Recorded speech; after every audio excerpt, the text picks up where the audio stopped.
Blast সংলাপে সবাইকে আমন্ত্রণ জানাচ্ছি। আমি নাহিদা আফরোজ সুমি। আশা করি যে যেখান থেকে আমাদের সাথে যুক্ত আছেন ভালো আছেন, সুস্থ আছেন। আমরা যারা সোশ্যাল মিডিয়া ব্যবহার করছি তারা ইদানিং একটা ব্যাপারকে খুব নজরে দেখেছি কিনা জানি না, বাট আমার খুব নজরে এসেছে। ইদানিং আমরা ঢাকার শহরে কিংবা ঢাকার বাইরে যেখানেই আদিবাসীদের খাবার দেখতে পাই বা কোনো রেস্টুরেন্ট দেখতে পাই, তখন আসলে সেখানে কিন্তু হুড়মুড় করে চলে যাচ্ছি, কারণ আদিবাসীদের খাবারের প্রতি একটা আগ্রহ তৈরি হয়েছে আমাদের। তার পাশাপাশি আমরা নারীরা যদি বলি তাহলে আদিবাসীদের পোশাক এবং সেই সাথে তাদের গয়নার উপরেও কিন্তু আমাদের একটা ভিন্ন রকমের টান অনুভব করি, বা তাদের সেই ড্রেসের প্রতি একটা ভিন্ন রকমের আনন্দ অনুভব করি যদি আমরা সেটা পরতে পারি। কিন্তু যে মানুষগুলোর এই ড্রেস বা তাদের যে কালচারকে আমরা এত সমৃদ্ধ করছি বা নিজেদেরকে সমৃদ্ধ করার চেষ্টা করছি তাদের সাথে সংযুক্ত রেখে, সেই জায়গাটাতে দাঁড়িয়ে সেই মানুষগুলোর প্রতি কি আমরা ততটা সহানুভূতিশীল হচ্ছি, বা তারা যখন কোনো প্রতিবাদ করছেন, তাদের অধিকারের জন্য লড়াই করছেন, তখন কি তাদের পাশে আমরা দাঁড়াচ্ছি?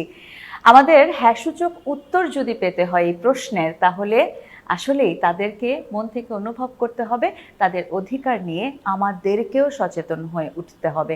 তাই তো আমাদের ব্লাস্টের এই আয়োজন, এবং যে আয়োজনে আজকে আমরা কথা বলবো সামাজিক কাঠামোতে প্রান্তিক অবস্থানে থাকা আদিবাসী নারীর অধিকার বিষয়ক আলাপচারিতা।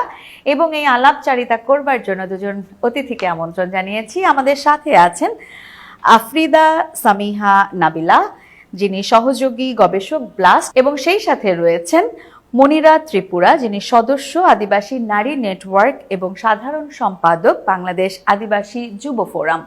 দুজনকেই স্বাগত জানাচ্ছি। আমাদেরকে সময় দেওয়ার জন্য দুজনকেই অসংখ্য অসংখ্য ধন্যবাদ। আমি একদম ডিরেক্ট টপিকেই চলে যেতে চাই, এবং মনিরা আপুর কাছে আমি শুরুতেই যেটা জানতে চাইবো যে এই যে আদিবাসী নারী এবং আদিবাসীরা কেমন আছেন, তাদের বর্তমান পরিস্থিতি কেমন, স্পেশালি যদি নারীদের কথা বলি। সর্বপ্রথমে আমি ব্লাসকে ধন্যবাদ দিতে চাই আজকের এই আলাপচারিতায় আমাকে আমন্ত্রণ জানানোর জন্য, এবং সাথে আমাদের গেস্ট আর একজন আছেন তো, এবং যারা শুনছেন সকলকে আদিবাসী নারী নেটওয়ার্ক এবং আদিবাসী যুব ফোরামের পক্ষ থেকে জানাই আন্তরিক শুভেচ্ছা। আপনারা হয়তো বা জানেন যে বাংলাদেশের প্রায় 54টির অধিক আদিবাসী জাতিসত্তা রয়েছে। পার্বত্য চট্টগ্রামে 14টি জাতিসত্তা রয়েছে, এবং বাকি 40টির অধিক হচ্ছে সমতলের বসবাস করছে।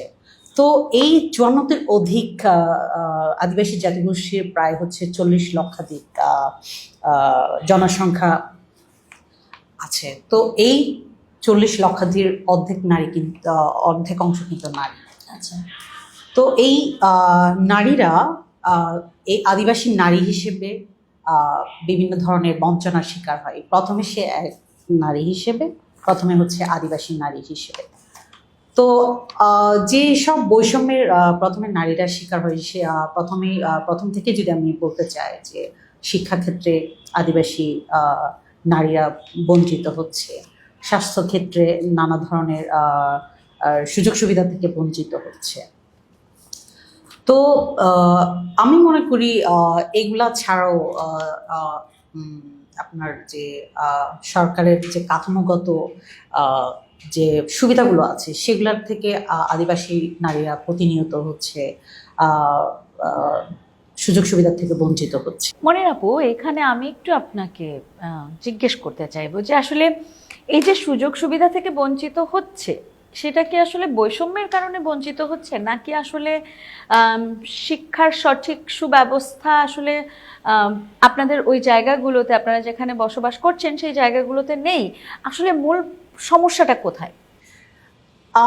আমি যেটা মনে করি আর কি, যে রাষ্ট্র ব্যবস্থার যে সুযোগ সুবিধাটা আসলে প্রান্তিক এলাকাগুলোতে এখন হচ্ছে সেভাবে পৌঁছাইতে পারে নাই। তো আমি মনে করি এটা রাষ্ট্রের একটা কি বলবো, এটা হচ্ছে নজরদারিতে পড়ছে না। হ্যাঁ, নজরদারিতে পড়লেও হচ্ছে অনেকে হচ্ছে করছে না, যেহেতু আমাদের কথাগুলো আসলে আপনার জাতীয় পর্যায়ে, ন্যাশনাল পর্যায়ে হচ্ছে ওভাবে আসলেও হচ্ছে আসলে গুরুত্ব দেওয়া হয় না। যে কারণে হচ্ছে আমরা এমনি প্রান্তিক, নজরদারি না থাকার কারণে হচ্ছে আরো বেশি প্রান্তিকে পৌঁছে যাচ্ছে।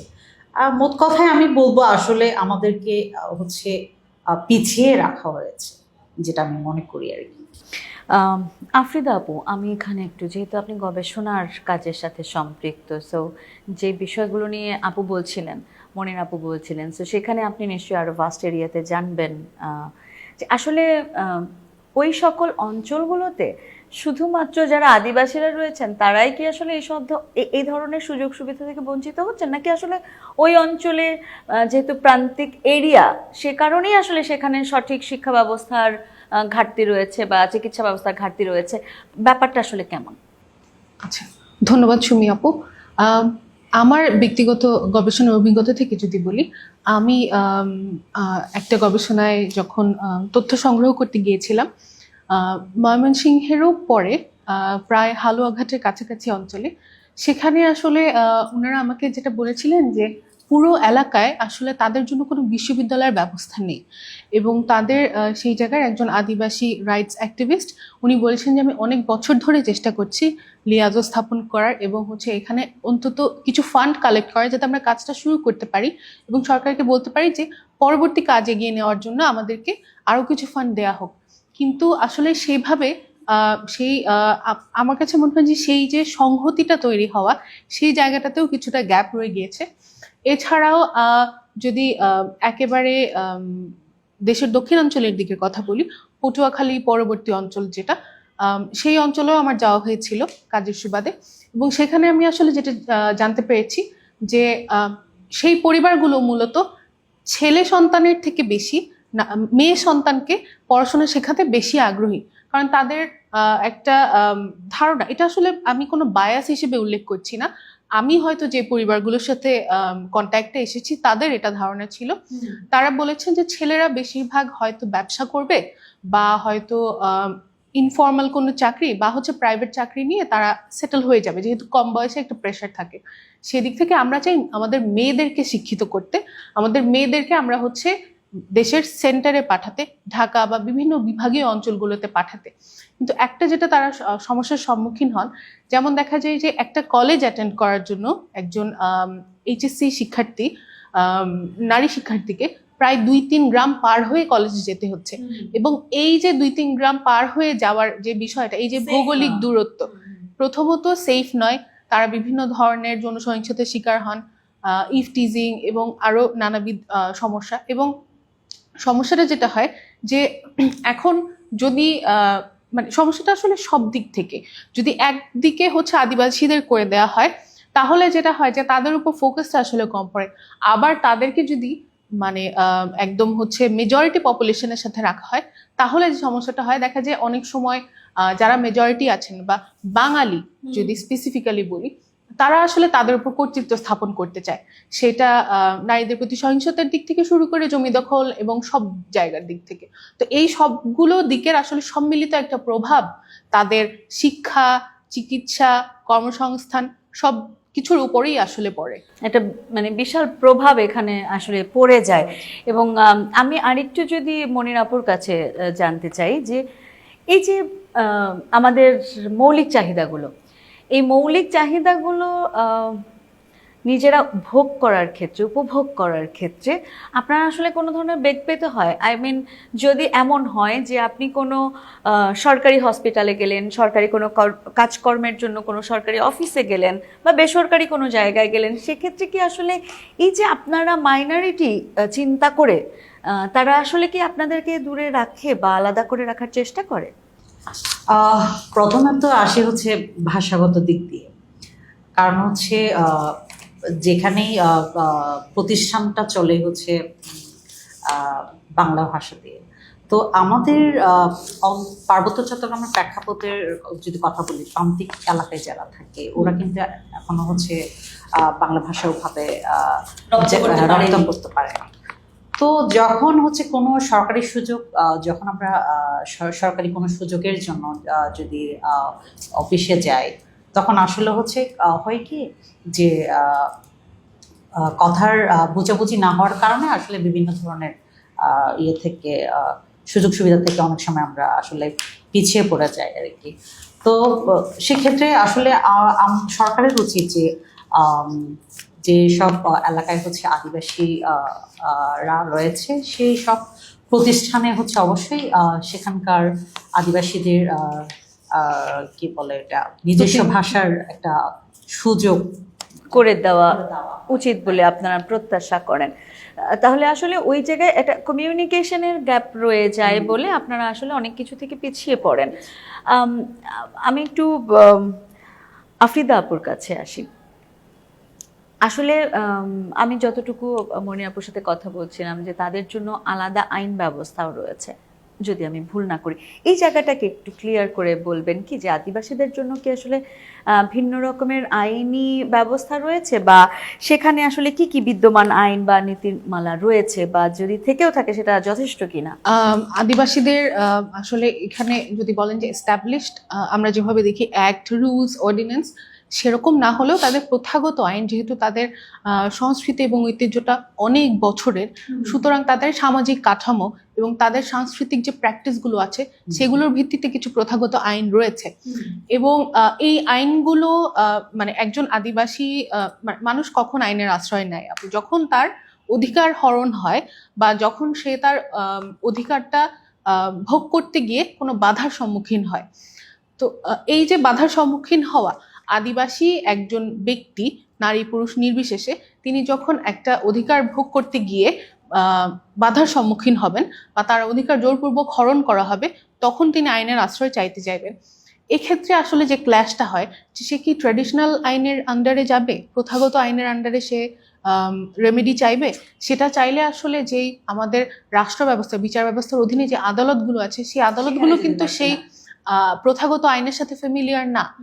এবং তারা যদি যেই ন্যাশনাল অ্যাক্টগুলো আছে সেইগুলোর অধীনে যেতে চান, সেই ক্ষেত্রে আসলে আদিবাসীদের ক্ষেত্রে আদিবাসীদের কথা মাথায় রেখে ওভাবে ইন্টারসেকশনাল জায়গা থেকে কিন্তু তাদের আলাদা করে প্রোটেকশনের জায়গা বলা নেই। এটা হচ্ছে তাদের জন্য একটা ডিফিকাল্টি। এবং যেটা মনির আপু মেনশন করলেন যে বিভিন্ন আইনি কাঠামো, পুলিশ বা আইন শৃঙ্খলা রক্ষাকারী বাহিনী বা আদালত, আমরা তো সাধারণত আইনের আশ্রয় চাইতে গেলে এই দুটো জায়গায় আমাদের প্রথম মাথায় আসে। এই জায়গাগুলোতে যে ভাষাগত যে একটা ব্যারিয়ার আছে, সেই ব্যারিয়ারটা ওভারকাম করাটা আসলে আমাদের জন্য এত বছরেও সম্ভব হয়ে ওঠেনি। কি কারণে সম্ভব হয়ে ওঠেনি? আমাদের সেই কাঠামোগুলোতে আমরা আসলে সেরকম ব্যক্তি স্থাপন করতে পারছি না যারা আসলে আদিবাসী ভাষার সাথে ফ্যামিলিয়ার। এবং দেখা যায় একটা নির্দিষ্ট সময় পর পর বদলি হতে থাকে। একজন ব্যক্তি ফ্যামিলিয়ার হতে হতে দেখা যায় তার বদলি হয়ে যাচ্ছে। একজন ব্যক্তিকে তো অবশ্যই একটা জায়গায় স্থির করে রাখা যাবে না। সেই ক্ষেত্রে আমরা যেটা করতে পারি, সরকারি ব্যবস্থাপনায় দোভাষী নিয়োগ করতে পারি। পুলিশ স্টেশনগুলোতে অ্যাটলিস্ট ফ্রন্ট ডেস্কে আমরা হচ্ছে দোভাষী নিয়োগ করতে পারি, তারা যাতে আদিবাসীরা আসার পরে যারা একেবারেই হয়তো বাংলা ভাষার সাথে ফ্যামিলিয়ার না, তাদের অভিযোগটা বোঝানোর জন্য একজন দোভাষী থাকতে পারেন। সিমিলারলি আদালতেও একজন দোভাষী থাকতে পারেন, যিনি বিচারক, আইনজীবী এবং বিচার প্রার্থীর মধ্যে সংযোগটা স্থাপন করতে পারবেন। এছাড়াও আমরা ব্লাস্টের পক্ষ থেকে নারী বিষয়ক সংস্কার কমিশনের জন্য যে সুপারিশমালা দেয়া হয়েছিল, সেই সুপারিশমালাতে আমরা এটাও মেনশন করেছিলাম যে পার্বত্য চট্টগ্রাম অঞ্চলে পারিবারিক আদালত স্থাপন করা এবং সেই আদালতের যথাযথ মনিটরিং নিশ্চিত করা। শুধু আদালত স্থাপন করলেই আসলে হবে না, কেননা আমরা পার্বত্য চট্টগ্রাম ট্রাইব্যুনালের যদি বিগত 5 কিংবা 10 বছর আগ পর্যন্ত ডেটা দেখি, যে হয়তো স্বল্প সংখ্যক, মেজরিটি বাংলাদেশের তুলনায় হয়তো স্বল্প সংখ্যক কেস ডকুমেন্টেড হয়েছে, কিন্তু সেই কেসগুলোর মধ্যে আসলে আপনি যদি খুঁজতে যান হয়তো 10 ভাগের 1 ভাগও সমাধান হয়নি। তো সুতরাং শুধু আদালত বা ট্রাইব্যুনাল স্থাপন করাটাই যথেষ্ট না, সেটা প্রপারলি ফাংশন করছে কিনা সেই ফাংশনালিটিটা এনশিওর করা এবং সেটার প্রপার মনিটরিং করাটাও আসলে ইম্পর্টেন্ট। এবং তার পাশাপাশি সেই আদালতগুলোতে এই প্রথাগত আইন বিষয়ক অভিজ্ঞ ব্যক্তির উপস্থিত থাকা দরকার। কারণ যখন আমরা হচ্ছে নিজেদের কনটেক্সট থেকে একটা সমাধান আরেকজনকে দিয়ে দিই, সেটা আসলে তার জন্য উপযোগী হবে কিনা সেই জায়গাটাও আমাদের উপলব্ধি করা প্রয়োজন।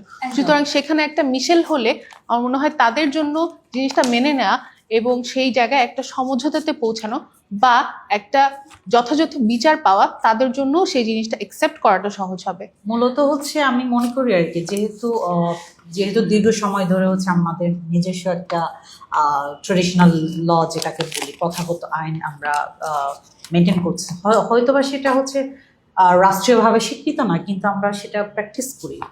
তো সেখানে যাতে হচ্ছে সেখানকার যে হেডম্যান কারবারি, সেখানে মং সার্কেল আছেন, তারপর হচ্ছে চাকমা সার্কেল আছেন, তো ওদের সাথে হচ্ছে সমন্বয় করে হচ্ছে যে কোনো কাজে কাজ করা আর কি। মানে আপনারা কি আসলে আপনাদের যে প্রথাগত আইন রয়েছে বিচার ব্যবস্থার ক্ষেত্রেও, সো সেটাকেই আপনারা মূলত প্রাধান্য দিতে চাচ্ছেন, অর বাংলাদেশের যে সকল ল রয়েছে সেই জায়গাটাতে আপনারা স্ট্রিক্ট থাকতে চাচ্ছেন, অথবা এই দুটোর মিশ্রণে কোনো কিছু চাচ্ছেন কিনা? আপনাদের চাহিদার জায়গাটা আসলে কি? সেটা প্রথমেই হচ্ছে, যেহেতু আমরা দীর্ঘ বছর ধরে হচ্ছে আমাদের প্রথাগত আইন নিয়ে হচ্ছে আমাদের চলমান, তো সেক্ষেত্রে আমি মনে করি হয়তো মিশ্র আইন নিয়ে হচ্ছে আমরা আগাইতে পারি। তো প্রথমেই কিন্তু আসলে মানে আমরা কিন্তু সরাসরি হচ্ছে ইয়েতে যায় না, কোর্ট কাছারিতে যায় না। প্রথমে হচ্ছে আমরা যদি কোনো একটা ঘটনা ঘটলো একটা গ্রামে, সেখানে আমরা আগে প্রথমে হচ্ছে কারবারির কাছে যাই। কারবারি যদি মিটমাট করতে না পারে তখন আমরা হেডম্যানের কাছে যাই। হেডম্যান যদি মিটমাট করতে না পারে তখন হচ্ছে আমরা একদম আমাদের সার্কেলের কাছে যাই। দেন হচ্ছে তখন যদি ওটা সুরাহা যদি না হয় তখন হচ্ছে আমরা একদম সর্বোচ্চ আদালতের, তখন হচ্ছে আমরা সেখানে যাই। এই হচ্ছে মানে আমাদের পার্বত্য চট্টগ্রামের প্রেক্ষাপটটা হচ্ছে এরকম। কিন্তু আবার সমতলের আদিবাসীদের তাদের প্রেক্ষাপটটা আলাদা, তাদের নকমা আছে বা তাদের ট্রেডিশনাল আছে, কিন্তু আসলে ওরা ওদের মতো ওরা প্র্যাকটিস করে। কিন্তু আসলে যেটা বলা মূল কথা হচ্ছে আদিবাসীদের যে কাস্টমারি লগুলা আছে আসলে ওভাবে আসলে স্বীকৃতি না হওয়ার কারণে আসলে ব্যাপকভাবে আসলে ওভাবে প্র্যাকটিস হয় না। ওকে, সো সেই ক্ষেত্রে আপনারা যে ধরনের প্রথাগত আইনের মধ্য দিয়ে যাচ্ছেন, বা যেটা বলছিলেন যে আসলে ধাপে ধাপে আপনারা সর্বোচ্চ পর্যায়টাতেই আগেই চলে যান না যে কোনো বিচার ব্যবস্থার ক্ষেত্রে, নারীদের অবস্থাটা আসলে কেমন? নারীরা কি আসলে নিজেদের কথাগুলো নিজেরা বলতে পারছে? এই যে নিজের অধিকারের জায়গা, বা আমি যদি কোথাও লাঞ্ছনার শিকার হই, সেটা আমার কমিউনিটির মানুষ দ্বারাও যদি হয়, সেক্ষেত্রে আসলে নারীরা নিজেদের ভয়েসটা রেইজ করতে পারছে কিনা আপনাদের ওয়েতে? আপনারা হয়তো জানেন যে পার্বত্য চট্টগ্রামের নারীদের উপরে যে ধরনের সহিংসতার ঘটনা ঘটে, আসলে ওভাবে আদিবাসী নারীরা সুষ্ঠু বিচার পায় না। তার মূল কারণ হচ্ছে ওখানকার যে মানে যে ওটাকে কি বলবো, যে ব্যবস্থা, যে কাঠামো, আসলে মূলত তো হচ্ছে যেটাকে আমরা বলি আর কি, যে সামরিক শাসন চলতেছে আমাদের ওখানে পার্বত্য চট্টগ্রামে। তো সেখানে হয় কি, দেখা যাচ্ছে যদি সেখানকার সেটেলার কোনো বেঙ্গলি পিপল দ্বারা যদি ধর্ষণের শিকার হয়, সেটাকে ধামাচাপা করানোর জন্য হচ্ছে আমরা দেখি যে বিভিন্ন ধরনের তখন সাম্প্রদায়িক দাঙ্গার তৈরি করার মতো একটা সুযোগ, যে কারণে আসলে বাঙালিদের সাথে আদিবাসীদের একটা ক্ল্যাশ লেগেই থাকে, অলমোস্ট সারা বছর ধরে এরকম চলতে থাকে। আপনি গুইমারার ঘটনাটাও জানেন, দেখেন ধর্ষণের শিকার হয়েছে, কিন্তু কোথায় সেখানে যে ধর্ষণের শিকার হয়েছে তার যে সুষ্ঠু বিচার সে পাবে, সেটা না হয়ে সেখানে হচ্ছে আবার পাহাড়ি বাঙালির যে একটা ক্ল্যাশ লাগিয়ে দেওয়া। এটা আমি বলবো এখানে অনেক সুবিধাবাদী লোক আছে যারা আসলে এই সুযোগটা লুটে নিচ্ছে আর কি। আপু জানেন, এই জায়গাটাতে আমি আপনাকে একটু থামিয়েই বলি যে নারীরা আসলে সকল জায়গাতেই কোনো না কোনোভাবে সহিংসতার শিকার হয়। ইনফ্যাক্ট যখন আমরাও এখনো পর্যন্ত নিজেদের পছন্দ মতো একটা পোশাক পরে যখন পাবলিক ট্রান্সপোর্টে উঠি, তখন পাঁচটা মানুষ পাঁচটা বাজে কথা বলতে কিন্তু কোনোভাবে নিজেদেরকে বাদ সাধে না। এবং তার পাশাপাশি দেখা যায় যদি ওই মেয়েটা প্রতিবাদও করতে চায়, তাহলেও দেখা যায় যে ওই মেয়েটারই অনেক সময় দোষ হয়। তো সেটা আসলে সকল ক্ষেত্রেই নারীর প্রতি আসলে এই সহিংসতার জায়গাগুলো বন্ধ হওয়া উচিত। বাট আপনার কাছে জানতে চাবো, দুজনের কাছে ইনফ্যাক্ট আমার এই প্রশ্নটা, যে আমাদের যে কাঠামো রয়েছে, অবকাঠামো যেমন ভাবে তৈরি রয়েছে, সেই জায়গাটাতে আসলে কোনো ধরনের পরিবর্তন প্রয়োজন আছে কিনা বলে আপনি কি মনে করেন, মনির আপু? কাঠামোগত পরিবর্তন, বাংলাদেশের বাংলাদেশের তো অনেক কাঠামোই পরিবর্তন করা দরকার। যে আইনগুলা আসলে আপনি দেখবেন হচ্ছে নারী ও শিশুর নিয়ে হচ্ছে অনেক আইন আছে, কিন্তু সে আইনগুলো আসলে ওভাবে কার্যকর না। তো সরকারের দায়িত্ব হচ্ছে আগে যে আইনগুলা হচ্ছে প্রণয়ন করা হয়েছে সেই আইনগুলা যথাযথ বাস্তবায়ন করুক, কার্যকর করুক, যাতে এই যে পুরো বাংলাদেশের কথা যখন আমরা বলি যে নারীরা যে বিভিন্ন ধরনের সহিংসতার শিকার হচ্ছে, এই যে এটা কেন বাড়ছে, কারণ হচ্ছে এর মূল কারণ হচ্ছে এই যে বিচারহীনতা। যদি এই যে তনুহত্যার বিচার কি হয়েছে, পেয়েছে? পাই নাই। তো যদি আমরা যদি বিচার পেতাম তাইলে যে নারীদের উপর এই যে ধরনের সহিংসতা হচ্ছে সেটা হতো না।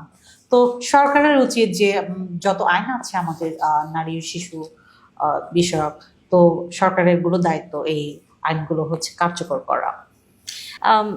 আপুর কাছেও একই রকমের প্রশ্ন করতে চাই যে আদিবাসীদের বর্তমান অবস্থার পরিবর্তন বা তাদের চাহিদার জায়গাটাকে পূরণ করবার জন্য আসলে আমাদের আইনগত কোনো অবকাঠামোগত পরিবর্তন বা আমাদের সামাজিক কোনো অবকাঠামো পরিবর্তনের প্রয়োজন আছে কিনা? আমি যদি মনির আপু যেটা বললেন সেটা আরেকটু অ্যাড করি, যেমন যে বিষয়টা উল্লেখ করলাম যে পার্বত্য চট্টগ্রাম ট্রাইব্যুনালে যেই হচ্ছে নারীর প্রতি সহিংসতা সংক্রান্ত বিষয়ক কেসগুলোর যে কোনো সমাধান হয়নি, এখানে শুধুমাত্রই যে হচ্ছে কেসগুলোর সমাধান হয়নি সেটাই কিন্তু আসলে তাদের উপর প্রভাব না। দেখেন আমাদের সমাজে সাধারণত কি হয়, বেশিরভাগ ক্ষেত্রে আমরা দেখি ভিকটিমকে ব্লেম করা হয় বিভিন্নভাবে ঘুরিয়ে পেঁচিয়ে। হয়তো তারই কোনো দোষ ছিল, হয়তো তার কোনো প্ররোচনা ছিল, হয়তো তার দিক থেকে কোনো ইঙ্গিত ছিল। এই যে এত ধরনের ভিকটিম ব্লেমিং এবং হচ্ছে যে সোসাইটাল যে স্টিগমা, একজন নারী সহিংসতার শিকার হওয়ার পরে সে আইনের আশ্রয় চাইতে চাইবেন, সেটা তিনি তার পরিবারকে জানাবেন এবং অবশ্যই পরিবারের সদস্যদের সাহায্য নিয়েই হয়তো তিনি আইনের আশ্রয় চাইতে যাবেন, কোনো ক্ষেত্রে হয়তো তিনি একাও যেতে পারেন। এই ভয়টাকে জয় করা, যে সোসাইটাল স্টিগমার কারণে আমাকে কি বলা হবে বা হচ্ছে এই ট্যাবুগুলোর কারণে আমাকে কি রকম ট্যাগ দেওয়া হবে, সেই ভয়গুলো উত্তরণ করে উনি তারপরে যখন ফাইনালি আইনের আশ্রয় চান বা হচ্ছে এই আইনি কাঠামোর মধ্যে আসলে তার দাবিটা উপস্থাপন করেন, এরপরেও আসলে যখন তার প্রতি হয়ে যাওয়া সহিংসতার কোনো যথাযথ বিচার হয় না, কোনো সুষ্ঠু কোনো সমাধান তিনি পান না, তখন আসলে সেই জিনিসটা অত্যন্ত হৃদয় বিদারক। সেটা আমরা যদি এখানে বসে শুনি আমাদের কাছেই খারাপ লাগবে, এবং কিন্তু সেই জিনিসটার যে ভিকটিম তার কাছে আসলে সেই ব্যাপারটা আরো বেশি মর্মান্তিক। এবং এটার প্রভাব যে শুধুমাত্র তার উপর পড়ছে তেমন না, তার সমাজে বা তার গোষ্ঠীতে আরো যারা নারী আছেন তারাও চিন্তা করছেন যে হয়তো অমুক আপা এত দূর পর্যন্ত গিয়ে আসলে তার কোনো সমাধান হলো না, আমি আর কি যাব। সে অনেকেই কিন্তু হাল ছেড়ে দেয়, আবার হাল না ছাড়ার মধ্যেও কিন্তু মানুষ আছে, তবে তার সংখ্যা হয়তো কম। আইনি কাঠামোর কথা যদি বলেন আপু, আইনি কাঠামোর মধ্যে আমার কাছে মনে হয় যে বর্তমান সময়ে সোশ্যাল মিডিয়া বা হচ্ছে ইন্টারনেট স্পেসে আমাদের যেরকম এক্সপোজার, সেই জায়গা থেকে বিভিন্ন ধরনের সাইবার রিলেটেড ভায়োলেন্সের শিকার হওয়ার সংখ্যা কিন্তু বেশি বাড়ার দিকেই দেখা যাচ্ছে। এবং সেই ক্ষেত্রে যদি বলি যে আমাদের দেশে ডিজিটাল স্পেসে ইউজারের সংখ্যা যেভাবে বৃদ্ধি পাচ্ছে, ডিজিটাল লিটারেসি কিন্তু সেভাবে বৃদ্ধি পাচ্ছে না, বা সেরকম ফর্মাল ডিজিটাল লিটারেসির জন্য কিন্তু কোনো ধরনের প্যারামিটার বা হচ্ছে সেরকম কোনো উদ্যোগ কিন্তু আমাদের দেশে, সমাজে, গোষ্ঠীতে, অঞ্চলে কোথাও নেই। যার জন্য কি হচ্ছে, একজন অপরিপক্ক ইউজার, অপ্রাপ্তবয়স্ক ইউজার বা হচ্ছে যথাযথ যার আসলে অনলাইন স্পেসে নিজের সেফটি সিকিউরিটি নিয়ে যার হচ্ছে পর্যাপ্ত পরিমাণ জ্ঞান নেই, তারা কিন্তু হচ্ছে দেখা যাচ্ছে, বা অনেক সময় দেখা যাচ্ছে যে জ্ঞান থাকা সত্ত্বেও অনেক সচেতন মানুষও কিন্তু অনেক সময় বিভিন্ন ধরনের স্ক্যাম ফ্রডের শিকার হয়ে যান, বিভিন্ন ধরনের ব্ল্যাকমেইলিং এর শিকার হন। তো এই জায়গাগুলোকে আসলে অ্যাড্রেস করার যেই হচ্ছে স্ট্রাকচারটা, আমি যদি উল্লেখযোগ্যভাবে বলতে চাই, যেমন আমাদের বাংলাদেশ পুলিশের একটা উইং আছে, police cyber support for women. এই police cyber support for women কিন্তু ঢাকার তেজগাঁওতে অবস্থিত, এবং তারা আসলে সেন্ট্রালি এত এত কেস তারা হ্যান্ডেল করছেন। দেখা যাচ্ছে হয়তো একজন কেস দাখিল করার পর সাইবার স্পেসে কিন্তু এটা ওয়াইল্ড ফায়ারের মতো, মানে আপনি জাস্ট পোস্ট করলেন, 1 ঘন্টা পরে এসে দেখা যাবে যে 100, 200, 1000 রিয়াকশনস। এবং সেটা যদি কোনো একটা কন্ট্রোভার্সিয়াল ইস্যুতে হয়, বা হচ্ছে কোনো একটা বিতর্কিত ইস্যুতে যদি হয়, একজন নারীকে অবমাননা করা, বা হচ্ছে যে কোনো একজন মানুষকে আসলে ডিফেম করার চেষ্টা করা, সেটা কিন্তু আরো বেশি এক্সপোজার পায়। সেটা মানুষের সেন্টিমেন্টের জন্যই হোক বা অ্যালগোরিদমিক বায়াসের জন্যই হোক। তো সেই জায়গাতে দেখা যায় যখন একজন ভুক্তভোগী সেখানে অভিযোগ জানানোর পরে তাকে হয়তো দেখা যায় যে 4 দিন, 5 দিন, 7 দিন পর্যন্ত অপেক্ষা করতে হচ্ছে, ততদিনে কিন্তু জিনিসটা আরো অনেক সার্কুলেট হয়ে যাচ্ছে। এই যে ক্যাপাসিটিটা, তারা অবশ্যই, আমি বিশ্বাস করি তারা তাদের দায়িত্বের জায়গা থেকে ফুল ক্যাপাসিটিতে কাজ করছেন। কিন্তু ফুল ক্যাপাসিটিতে কাজ করা সত্ত্বেও একটা এই এত ক্রুশাল একটা ব্যাপারকে একটা জায়গায় আসলে একীভূত করে রাখার চাইতে যদি ছড়িয়ে দেওয়া হয়, যেমন আমাদের ভিকটিম সাপোর্ট সেন্টার 8টা বিভাগীয় জেলায় আছে, এখানেও যদিও কিছুটা মানে ব্লাস্টের দিক থেকে আমাদের পর্যবেক্ষণ হচ্ছে যে এটা আরো প্রসার করা উচিত। বরং যেই অঞ্চলগুলোতে দেখা যাচ্ছে যে এই যে ভিকটিম সাপোর্ট সেন্টার বা নারী ও শিশুর প্রতি সহিংসতা প্রতিরোধ ও প্রতিকার বিষয়ক ট্রাইব্যুনাল গুলো, যেখানে দেখা যাচ্ছে কেসের ডকুমেন্টেশন বেশি হচ্ছে, সেখানে ট্রাইব্যুনালের সংখ্যা বাড়ানো হোক, সেই বিষয়ে আমাদের সুপারিশ রয়েছে। একইভাবে এই যে police cyber support for women, এটারও আসলে আরো বিস্তৃতি আমরা আশা করছি, যাতে এইটাও বিভাগীয় অঞ্চলগুলোতে অন্তত যাতে ছড়িয়ে দেওয়া হয়, এবং নারীরা যাতে সেই জায়গাগুলোতে এসে তাদের অভিযোগগুলো জানাতে পারেন। আর আইনি অবকাঠামোগত আমি যদি স্পেসিফিক আইন ধরেও না যাই, কারণ তাহলে আমাদের আলোচনা হয়তো অনেক লম্বা হয়ে যাবে, কিন্তু একটা যে বিষয় আমি উল্লেখ করতে চাই, যেমন বিভিন্ন ধরনের আইন, বিভিন্ন নীতিমালা, বিভিন্ন অ্যাকশন প্ল্যান, বিভিন্ন স্ট্র্যাটেজিক প্ল্যান, তারপর বিভিন্ন ধরনের দেখা যাচ্ছে আদালত থেকে নির্দেশনা বা হচ্ছে গাইডলাইন, যদি ইংরেজিতে বলি, এই জিনিসগুলো যে আসে, আমরা যারা প্রমিত বাংলায় অভ্যস্ত, আমরা যারা ডে টু ডে লাইফে বাংলা আমাদের মাদার টাং, আমরা যারা বাংলা ব্যবহার করি, আমাদের জন্যও কিন্তু মাঝে মাঝে কঠিন হয়ে যায় সেই আইনি বিষয়গুলো বুঝে ওঠা। সেখানে আসলে একজন মানুষ বা একটা গোষ্ঠী যাদের মাদার টাং বাংলা না, তাদের জন্য বোঝাটা কতটা টাফ। সেই ক্ষেত্রে আমার মনে হয় যে আঞ্চলিক পর্যায়ে আইন শৃঙ্খলা বাহিনী বলতে পারেন, বা আমাদের হচ্ছে জেলা লিগ্যাল এইড অফিস আছে, সেই জায়গাগুলো থেকে আসলে এই জিনিসগুলো তাদের জন্য যাতে সহজবোধ্য হয়, সেইভাবে প্রচারণা চালানোর ব্যবস্থাটা আমার মনে হয় করা উচিত। তাহলে আইনি কাঠামো সম্পর্কে তারা অবগত হবেন, এবং কোন আইনের অধীনে তারা অন্তত তাদের অধিকার হরণ হলে আশ্রয় গ্রহণ করতে পারেন, সেটাও তারা জানবেন। খুব সুন্দর একটা পয়েন্টকে আপনি তুলে ধরেছেন। মনিরা আপু আপনার সাথে একমত পোষণ করছে। মনিরা আপু, আমরা একেবারেই আয়োজনের শেষের দিকে, আমি একটু জানতে চাইবো যে যেই বিষয়গুলো আসলে আপু উল্লেখ করলেন এবং সেই সাথে আপনিও যে বিষয়গুলোকে তুলে ধরার চেষ্টা করলেন পুরোটা আয়োজন জুড়ে, সেই জায়গাগুলোকে নিয়ে কাজ করার ক্ষেত্রে এবং আপনাদের চাহিদার জায়গাগুলোকে সম্পূর্ণরূপে পরিপূরণ করবার জন্য যেই উদ্যোগ, সেই উদ্যোগে আসলে আমাদের যারা নীতি নির্ধারকরা রয়েছেন, সংগঠনগুলো রয়েছেন, যারা মানবাধিকার নিয়ে কাজ করে থাকে সরকারি বেসরকারি নানা সেক্টরগুলোতে, তাদের কোনো অবদান আছে কিনা, বা তারা এইগুলোতে আপনাদেরকে সহযোগিতা করতে পারে কিনা বলে আপনি মনে করেন কিনা? এখন বর্তমানে তো এখন যেভাবে আদিবাসী নারীদের সচেতনতা বৃদ্ধির জন্য বিভিন্ন সংগঠন কাজ করছে, এনজিও সংগঠন কাজ করছে, এবং এমনকি আদিবাসীদের নিজেদের উদ্যোগে বিভিন্ন ধরনের সচেতনতামূলক বিভিন্ন ধরনের প্রোগ্রামের আয়োজন করে থাকে। তো আমি আশা রাখি যে এই যে বিভিন্ন সংগঠনের নেতৃবৃন্দরা আদিবাসীদের অধিকার আদায়ের সংগ্রামে যেভাবে সচেতনতার বৃদ্ধির জন্য সহযোগিতা করছেন, আমি আশা রাখি যে একদিন এটা সুফল আদিবাসী নারীরা পাবে। তো শুধু এনজিও সংগঠন বা আদিবাসীদের বিভিন্ন সংগঠনগুলোকে এগিয়ে আসলে তো হবে না, সেখানে সরকারের থেকেও এক উদ্যোগ নেওয়া দরকার, যে সংবেদনশীল হওয়া দরকার, আদিবাসী বান্ধব হওয়া দরকার। এটা আমি মনে করি আর কি, সরকারের থেকে উদ্যোগ যাতে থাকে যে আদিবাসী নারীরা যে ধরনের সহিংসতার শিকার হয় সেইগুলোতে তাদের যে সংবেদন থাকা দরকার, আদিবাসী বান্ধব। তাদের মনোভাবটা আসলে পজিটিভ থাকাটা খুব জরুরি। আমি আফ্রিদা আপুকেও একই প্রশ্ন করতে চাই। মনির আপুর সাথে যদি কিছুটা অ্যাড করি, আমি একদম যদি পিন পয়েন্টে চলে যাই, অবশ্যই আপু যেটা বলেছেন যে ওভারঅল যে কোঅর্ডিনেশন, সেটা আসলে খুবই জরুরি।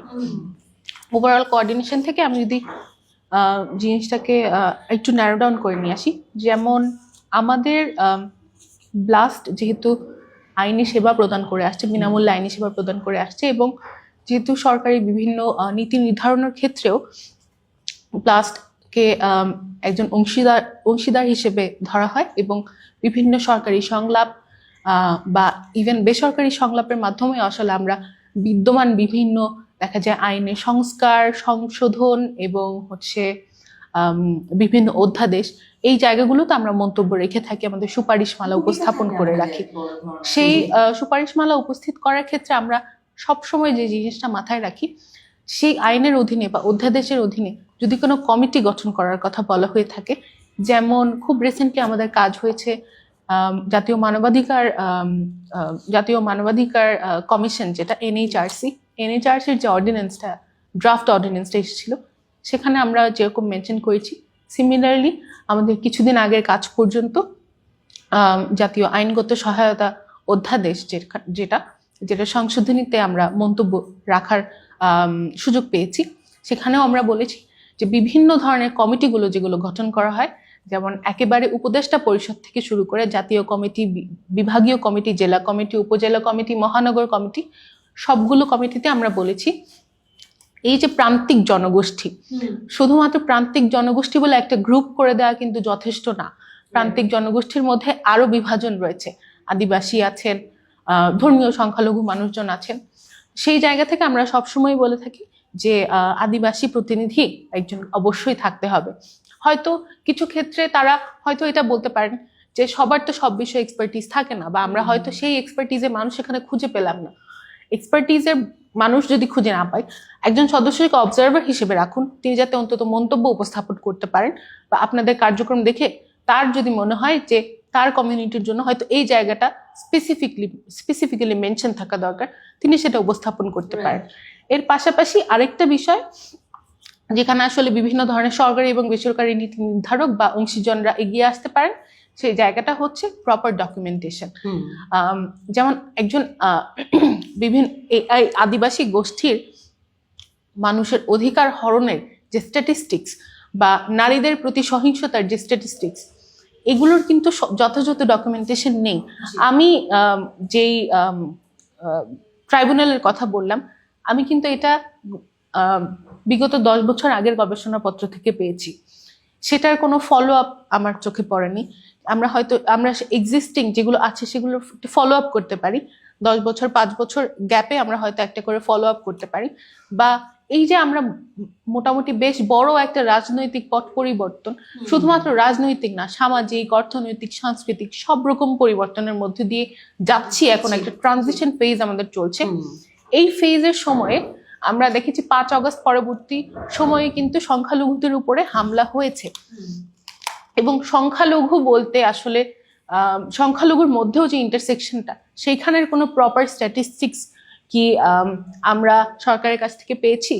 বা যেহেতু বেসরকারি সংস্থা, এনজিও বা নাগরিক সমাজের কথা যদি বলি, সিএসও, তারা যেহেতু একটা প্রেশার গ্রুপ হিসেবে সরকারের সাথে কাজ করতে পারে, সেই জায়গা থেকে আমার মনে হয় যে এই যে ডিসঅ্যাগ্রিগেটেড ডেটা, এই ডেটাগুলোকে আসলে ডকুমেন্ট করার জন্য সরকারের সাথে কাজ করা উচিত, এবং নিজ উদ্যোগেও কাজ করা উচিত, যেটা আমরা সরকারের সামনে উপস্থাপন করতে পারবো, যাতে আমাদের দাবিগুলো আরো ভ্যালিডেটেড হয়। এবং একটা পরিবর্তন নিয়ে আসতে পারি। পরিবর্তনের আহ্বান আমরা সবাই জানাতে চাই এবং পরিবর্তনটাকেও আমরা দেখতে চাই। এটাই হচ্ছে আমাদের মূল লক্ষ্য। সেই লক্ষ্যে আমরা এগিয়ে যাচ্ছি। দুজনকে অনেক অনেক ধন্যবাদ, আজকে আমাদেরকে সময় দিলেন এবং খুবই গুরুত্বপূর্ণ একটা বিষয় নিয়ে আমরা আজকে কথা বললাম।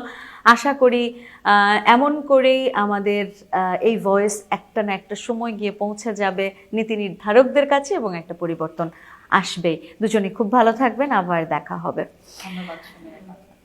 সুপ্রিয় দর্শক, যারা ব্লাস্ট সংলাপের সাথে ছিলেন সবাইকে অসংখ্য অসংখ্য ধন্যবাদ জানাই। আমরা আসলে যে সকল এই আলোচনার মধ্য দিয়ে যে সকল বিষয়গুলো তুলে ধরলাম আজকে, সেই বিষয়গুলো যেন আমাদের চিন্তাশৈলীর মধ্যে থাকে এবং আজকে একটা সিটিং হলো, আমরা একটা সেশন করলাম, জাস্ট তারপরে ভুলে গেলাম, এমনটা যেন না হয়। আমাদের প্রত্যেকের জায়গা থেকে নিজেরা যদি সচেতন হই তবেই আসলে দেশটাকে এগিয়ে নিয়ে যাওয়া সম্ভব এবং আমরা একটা সুন্দর দেশ যেখানে কোনো জাতি, বর্ণ, ধর্ম, কোনো রকম বৈষম্য থাকবে না, আমরা নির্বিশেষে এগিয়ে যেতে পারবো। এই প্রত্যয়ে আজকের মতো বিদায় নিচ্ছি। দেখা হচ্ছে আগামী এপিসোডে। ততক্ষণ পর্যন্ত সবাই খুব ভালো থাকবেন।